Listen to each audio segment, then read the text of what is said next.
Hi! Welcome to Vinayak star kitchen. ఈరోజు video వచ్చేసి బెల్లం అప్పాలు. హనుమాన్ జయంతి వస్తుంది కాబట్టి హనుమాన్ జయంతి స్పెషల్ బెల్లం అప్పాలని ఎలా ప్రిపేర్ చేసుకోవాలో చూపిస్తాను. చాలా సాఫ్ట్‌గా హనుమాన్ జయంతి రోజనే కాదు, మనకి స్వీట్ తినాలనిపించినప్పుడు కూడా ఇలా చేసుకొని తింటే చాలా టేస్టీగా ఉంటాయి. చాలా సాఫ్ట్‌గా కూడా ఉంటాయి. వీటిని మనం 108 చేసి ఆ హనుమాన్ జయంతి రోజు హనుమాన్‌కి మాలలాగా వేసి నైవేద్యంగా పెట్టొచ్చు. హనుమాన్ జయంతి రోజనే కాదు, మంగళవారం కూడా ఇలా చేసి హనుమంతునికి నైవేద్యంగా పెట్టొచ్చు. ఇప్పుడు ఈ హనుమాన్ జయంతి స్పెషల్ బెల్లం అప్పాలని ఎలా చేసుకోవాలో చూసేద్దాం. ఒక బౌల్ తీసుకొని ఇందులో 1 కప్పు బియ్యపు పిండి తీసుకుంటున్నాను. అదే కప్పుతో 1 కప్పు గోధుమ పిండి, అలాగే 1 కప్పు బొంబాయి రవ్వ కూడా తీసుకుంటున్నాను. వీటన్నింటిని జల్లించి తీసుకోవాలి. గోధుమ పిండి, బియ్యపు పిండిని జల్లించి తీసుకోవాలి. మనం ఏ కప్పుతో అయితే మెజర్మెంట్ తీసుకుంటున్నామో అదే కప్పుతో, అన్ని కొలతలైతే అదే కప్పుతో తీసుకోవాలి.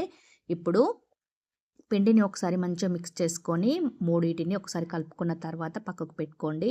ఇప్పుడు పాకం కోసం ఒక కడాయి పెట్టుకొని ఇందులో 1 కప్పు బెల్లాన్ని తురుముకొని వేసుకుంటున్నాను. 1 కప్పు బెల్లానికి 3 కప్పుల వాటర్ అయితే తీసుకోవాలి. మనం 3 కప్పుల పిండి తీసుకున్నాం కాబట్టి 3 కప్పుల వాటర్ అయితే తీసుకోవాలి. బెల్లం అనేది నేను 1 కప్ తీసుకుంటున్నాను. స్వీట్‌నెస్ ఎక్కువ తినాలనుకునే వారు మాత్రం ఇంకొక పావు కప్పు బెల్లాన్ని యాడ్ చేసుకోండి. 1 కప్ అయితే కరెక్ట్‌గానే సరిపోతది. మరీ ఎక్కువ స్వీట్ కావాలనుకునేవారు ఇంకొక పావు కప్ అయినా, హాఫ్ కప్ అయినా బెల్లాన్ని తీసుకోండి. ఇలా 1 కప్పు 3 కప్పుల వాటర్ వేసుకొని బెల్లాన్నయితే మంచిగా కరిగించుకోవాలి. ఇప్పుడు నేను బెల్లాన్ని తురుముకొని వేసుకున్నాను కాబట్టి ఇందులో డస్ట్ ఉన్నది. అందుకనే నేను ఈ సిరప్‌నయితే నేను ఫిల్టర్ చేసుకుంటున్నాను. ఇలా బెల్లం కరిగిన తర్వాతనైతే ఈ బెల్లం సిరప్‌నైతే ఇలా ఫిల్టర్ చేసుకోండి. చూడండి డస్ట్ ఎంతుందో. మనం బెల్లం పొడి తీసుకుంటే అందులో డస్ట్ ఏముండదు. ఫిల్టర్ చేయనవసరం లేదు. నేనైతే గడ్డ బెల్లం తీసుకుంటున్నాను కాబట్టి ఇందులో డస్ట్ ఉంటది. అందుకనే ఫిల్టర్ చేసుకొని ఇప్పుడు మళ్ళీ అదే ప్యాన్‌లో వేసుకొని కొంచెం హీట్ అయిన తర్వాత ఇందులో యాలకుల పొడి వేసుకుంటున్నాను. యాలకుల పొడి కూడా వేసుకొని ఒకసారి మంచిగా మిక్స్ చేసుకొని ఆ తర్వాత మనం కలిపి పెట్టుకున్న బియ్యపు పిండి, గోధుమ పిండి, రవ్వను కూడా ఇందులో వేసుకోవాలి. ఇందులో వేసుకొని ఇప్పుడు మంచిగా మిక్స్ చేసుకోవాలి. ఈ సిరప్ మొత్తం ఈ పిండికి పట్టేలాగా ఇలా కలుపుతూ మంచిగా మిక్స్ చేసుకోవాలి. ఒక నిమిషం పాటు అయితే ఇలా ఉడికించుకుంటూ కలుపుతూనే ఉండాలి. గ్యాస్ అయితే సిమ్‌లో పెట్టే ఈ ప్రాసెస్ అంతా చేసుకోండి. ఎందుకంటే మనం పిండి వేసిన వెంటనే మాడిపోతది కాబట్టి గ్యాస్ సిమ్‌లో పెట్టి ఇలా కలుపుతూ ఉంటే సిరప్ మంచిగా పిండినైతే అబ్జర్వ్ చేసుకుంటది. ఇలా బెల్లం సిరపు మంచిగా అబ్జర్వ్ చేసుకునేదాకా ఇలా ఒకసారి మిక్స్ చేసుకోండి. నెయ్యి తినాలనుకునేవారు, నెయ్యి ఇష్టపడేవారు ఇందులో 2 టేబుల్ స్పూన్ల నెయ్యి కూడా వేసుకొని మిక్స్ చేసుకోవచ్చు. ఇప్పుడు నేనైతే నెయ్యి కానీ, ఆయిల్ కానీ ఏం యాడ్ చేయడం లేదు. ఇలా మంచిగా పిండిని 1 నిమిషం లేదా 2 నిమిషాల పాటైతే ఉడికించుకొని ఇలా పిండిని మంచిగా మిక్స్ చేసుకొని ప్యాన్ నుండి సెపరేట్ అయ్యేంత వరకైతే ఉడికించుకున్నాను. ఇప్పుడు స్టవ్ ఆఫ్ చేసి పక్కకి దించుకొని దీన్ని ఒక ప్లేట్‌లో వేసుకోవాలి. ప్లేట్‌లో వేసుకున్న తర్వాత చల్లారబెట్టుకోండి పక్కన పెట్టుకొని. ఎందుకంటే హ్యాండ్ కాలుతది కాబట్టి పక్కన పెట్టుకొని చల్లారిన తర్వాతనే పిండిని మంచిగా మిక్స్ చేసుకోవాలి. ఇప్పుడు ఇలా కొంచెం కొంచెం పిండి ముద్దని తీసుకొని ఇలా మంచిగా మిక్స్ చేసుకోవాలి. మనం పిండిని ఎంత చక్కగా మిక్స్ చేసుకుంటే బెల్లం అప్పాలైతే అంత చక్కగా పొంగుతూ పగలకుండా వస్తాయి.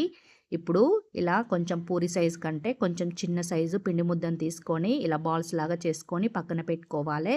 అన్నీ ఇదే విధంగా పిండిని మంచిగా మిక్స్ చేసుకుంటూ అలాగే ఇలా బాల్స్‌ని కూడా మంచిగా మిక్స్ చేసుకుంటే మనకి అప్పాలు చక్కగా పొంగుతూ విరగకుండా వస్తాయి.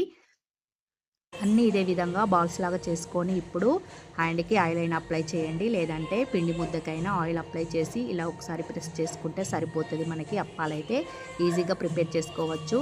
కవర్ పెట్టి కవర్‌కి ఆయిల్ పెట్టి అప్లై ఇలా మనం ప్రెస్ చేయకుండా డైరెక్ట్ ఇలా హ్యాండ్ పైన పెట్టుకొని ఇలా ప్రెస్ చేసుకుంటే మనకి తొందరగా అయిపోతది. ఇలా ముద్దలు చేసుకున్న వెంటనే ఇలా అప్పాలన్నింటిని ఇదే విధంగా పిండిని కలుపుతూ మంచిగా అప్పాలని ప్రిపేర్ చేసుకొని ఇప్పుడు ఒక ప్లేట్‌లో వేసుకొని పక్కన పెట్టుకోండి. ఇవి మనం ఆయిల్ రాసాం కాబట్టి అతుక్కోవు అప్పాలు. అన్నీ ఒకదాని పైన ఒకటి వేసినా కూడా మనకి ఇవి అతుక్కోకుండా వస్తాయి. ఇలా అన్నీ ప్లేట్‌లో పెట్టుకొని ఇప్పుడు వీటిని ఫ్రైకి సరిపడా ఒక ప్యాన్ పెట్టుకొని ఆయిల్ వేసుకోవాలి. ఆయిల్ బాగా హీట్ అయిన తర్వాతనే ఈ అప్పాలను ఒక్కొక్కటిగా ప్యాన్‌కి సరిపడా వేసుకోండి. ఒకదాని పైన ఒకటి వేస్తే పొంగవు. అందుకనే ప్యాన్‌కి సరిపడనే వేసుకొని ఇప్పుడు వీటిని ఒక సైడ్ కాలిన తర్వాత ఇంకో సైడ్ తిప్పుకుంటూ వీటిని మంచిగా కాల్చుకోవాలి. చూడండి మనకి ఎంత చక్కగా పొంగుతున్నాయో. అప్పాలనేటివి విరగకుండా చక్కగా పొంగుతూ రావాలంటే పిండి కలుపుకునే విధానంలోనే మనకి అప్పాలు పొంగడం అనేది ఉంటది కాబట్టి, అప్పాలను మంచిగా పిండి మిక్స్ చేసుకుంటే చూడండి పానీపూరిలాగా ఎంత చక్కగా పొంగుతున్నాయో. ప్రతి ఒక్క అప్ప పొంగుతూ వస్తది. ఇప్పుడు ఇలా కాలిన తర్వాత వీటిని ఒక స్పూన్ పెట్టి, కింద ఒక స్పూన్ పెట్టి, పైన ఇంకో స్పూన్‌తో ఇలా గట్టిగా ప్రెస్ చేస్తే మనకి ఎక్స్ట్రా ఆయిల్ ఏమైనా ఉంటే ఆయిల్ మొత్తం ఈ ప్యాన్‌లోకి దిగిపోతది. చూడండి ఇది ఎక్కువ ఆయిల్ పీల్చుకుంటది కాబట్టి ఇలా ప్రెస్ చేస్తే మనకి ఆయిల్ అనేది ప్యాన్‌లోకైతే పడిపోతది. అన్నీ ఇదే విధంగా అప్పాలను కాల్చుకొని స్పూన్ పైన పెట్టి అయితే తీసుకోవాలే. మళ్ళీ మనం ఆయిల్‌లో అప్పాలు వేసుకునేటప్పుడు కూడా ఆయిల్ కొంచెం హీట్ అయిన తర్వాతనే వేసుకోండి. అలా వేస్తే మనకి ఆయిల్ పీల్చకుండా అలాగే పగలకుండా వస్తాయి. పిండి కలపడంలోనే కాదు, మనం అప్పాలను గ్యాస్ సిమ్‌లో పెట్టి గనక అప్పాలను వేసుకుంటే కూడా కాలేటప్పుడు అప్పాలనేటివి ఇచ్చుకపోతాయి. అలాగే విరిగిపోతాయి. అందుకనే గ్యాస్ ఫుల్ పెట్టి ఆయిల్ ఎక్కువ హీట్ ఉన్నప్పుడే వేసుకుంటే మనకి చక్కగా పొంగుతూ విరగకుండా వస్తాయి. ఇలా అన్ని అప్పాలని ఇలా కాల్చుకొని ఒక ప్లేట్‌లో వేసుకొని అయితే సర్వ్ చేసుకుంటున్నాను. ఇవి చాలా మెత్తగా, చాలా సాఫ్ట్‌గా ఉంటాయి. ఇవి మనకి 1 వీక్ దాకా కూడా మనకి స్టోర్ ఉంటాయి. ఒక డబ్బాలో వేసుకొని వీటిని మూత పెట్టి స్టోర్ చేసుకుంటే 1 వీక్ వరకి కూడా స్టోర్ ఉంటాయి. స్వీట్ తినాలనిపించినప్పుడు, లేదంటే ఇప్పుడు మనకి హనుమాన్ జయంతి వస్తుంది కాబట్టి హనుమాన్ జయంతి రోజు చేసి 108 బెల్లమప్పాలను చేసి మాలలాగా వీటిని గుచ్చి ఆ తర్వాత హనుమంతునికి ప్రసాదంగా పెట్టొచ్చు. హనుమాన్ జయంతి రోజనే కాకుండా స్వీట్ తినాలనిపించినప్పుడు, లేదంటే మంగళవారమైనా శనివారమైనా హనుమంతుని రోజే కాబట్టి ఆ రోజు కూడా వీటిని చేసి 108 అప్పాలను చేసి వీటిని కూడా మాలలాగా గుచ్చి ఆ హనుమంతునికి ప్రసాదంగా కూడా పెట్టొచ్చు. పిల్లలు స్వీట్ అడిగినప్పుడు కూడా ఇలా చేసి పెట్టండి. పిల్లలు కూడా చాలా ఇష్టంగా తింటారు. వీటిని చల్లారిన తర్వాత ఒక డబ్బాలో వేసుకొని స్టోర్ చేసుకుంటే 1 వీక్ దాకా స్టోర్ ఉంటాయి. ఈ వీడియో మీకు నచ్చినట్లయితే సబ్స్క్రైబ్ చేయడం, లైక్ చేయడం మర్చిపోకండి. Thank you for watching.